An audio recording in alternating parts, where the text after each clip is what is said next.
Hi, my name is Alicia Bexton, and today we are going to be talking about nurse burnout and the effects of working extended shifts. So let's get started. So, my PICO and problem. P, also known as problem, is for my nurses within the acute care setting.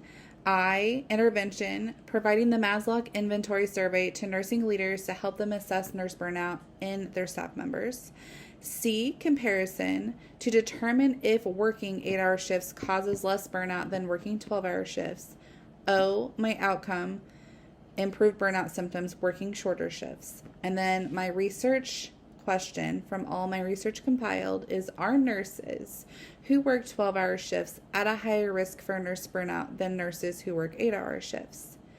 When I first started this capstone research, I really wanted to gear this research project towards finding out if just implementing interventions to switch the amount of hours nurses works would really prevent nurse burnout. And where I found that that is a great intervention as far as physiological symptoms goes, there was much pushback, and it is really not sustainable on the nurses side or the nursing leadership side.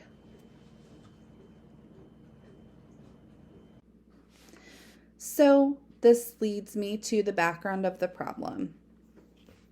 Traditionally, hospital nursing was organized around a 3-shift pattern. It started around 7 a.m. to 3 p.m., 3 p.m. to 11 p.m., and then 11 p.m. to 7 a.m. And then a few years later, it went to a 12-hour shift pattern. So 7A to 7P, 7P to 7A. And the reason that they did this was just to facilitate handovers. It was really nice to be able to have the same nurse for most of the shift or most of the day. For instance, only having 2 nurses in a 24-hour period versus having 3 nurses in a 24-hour period. It is just found to be better for patient care, although it is harder on staff, because nurses working shifts of 10 hours or more are up to 2.5 times likely than nurses working shorter shifts to experience burnout and job dissatisfaction. And you may ask yourself, well, why? Why are nurses burnt out because of this? Well, 12-hour shifts have an impact on nurses' health and well-being, such as cognitive anxiety, musculoskeletal disorders, sleep disturbances, and real stress. And studies do show that nurses experience more fatigue after working a 12-hour shift in comparison to the shorter shifts. After about that 8-hour shift, it is really hard to think clearly. 8 hours on your feet is long enough, and you get past that, your judgment isn't as clear, you're tired, so the fatigue really sets in. Bayada Home Health even states here that more infections can be exposed, so nurses maybe not doing the good hand washing that they would normally do if they are well rested and thinking clearly. Maybe lower patient satisfaction, maybe because they're not in chipper mood anymore, or they're so tired that they don't want to give the 100% that they were willing to give the first 8 hours. And then 7% increased risk of patient mortality because nurses are not clear-minded as much, so therefore mistakes are made. And although these things are not ever malicious, more than likely, they can definitely happen, just unclear judgment, and things like of that nature. So, stakeholders and buy-in. So, the stakeholders in this capstone project are nurses who work in acute care settings. And the buy-in, that is going to be nursing and human resource leaders within facilities requiring 12-hour shifts and nurses who work those 12-hour shifts. Nursing leaders to implement interventions to avoid nurse burnout, and nursing having the ability to set boundaries for themselves. So because there's so much pushback, it is important to implement ways to help nursing leaders tackle nurse burnout in a way that this will still be addressing the problem, even though we're not able to just change the amount of hours in the day. This is a nursing leaders resource. It really shows different ways to help nursing leaders with getting to where they need to go. Barriers. As we spoke before, nurses like working 3 days a week. They like being off for 4 days. It gives them ability to go to the doctor, to not have to call off work because they need to go to the doctor, or maybe they need to take their kids somewhere if they have children, or just going on a quick little trip and not having to use vacation time for that.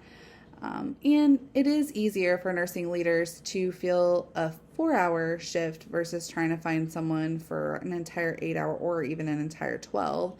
They may be able to find someone, hey, can you work 8 hours? And then I just need somebody to work 4. Just kind of mixing it up like that is much easier than trying to find everyone to work 8-hour shifts.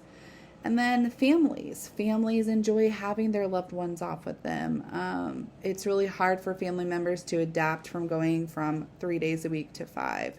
So there's definitely barriers there, which is why changing the direction of the project is important.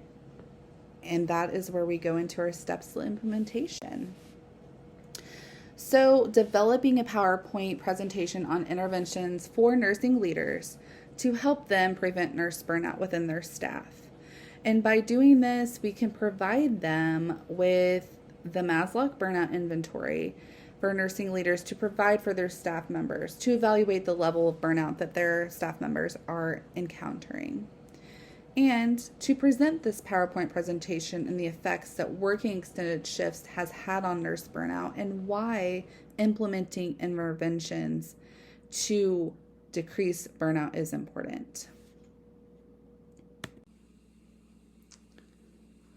So that brings me to evaluation. Providing the Maslow inventory to nursing leaders to provide staff to evaluate them.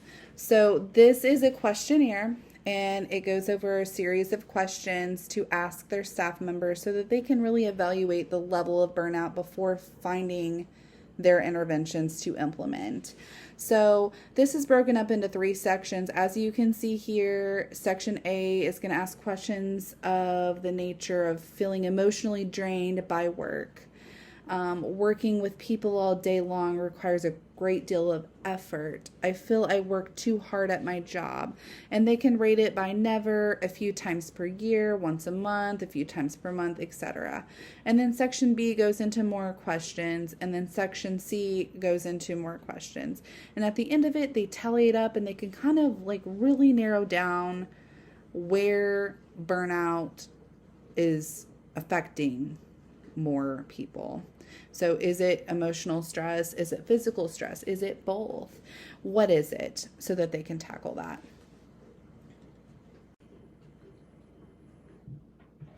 So here you're going to find my educational module as far as my additional related items.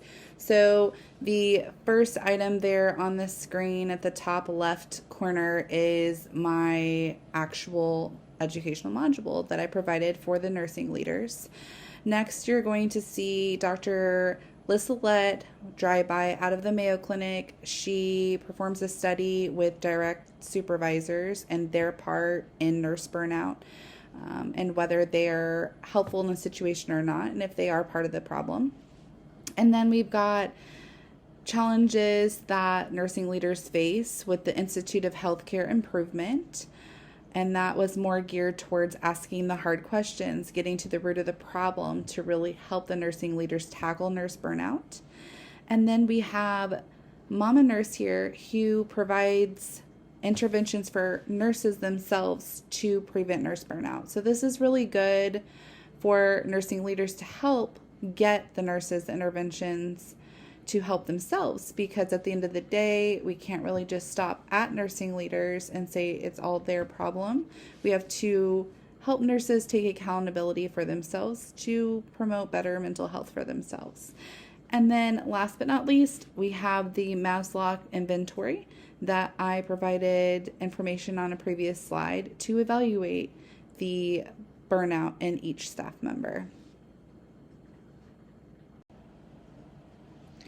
Thank you for taking the time to listen to me. If you have any further questions, feel free to email me. I appreciate all of your time.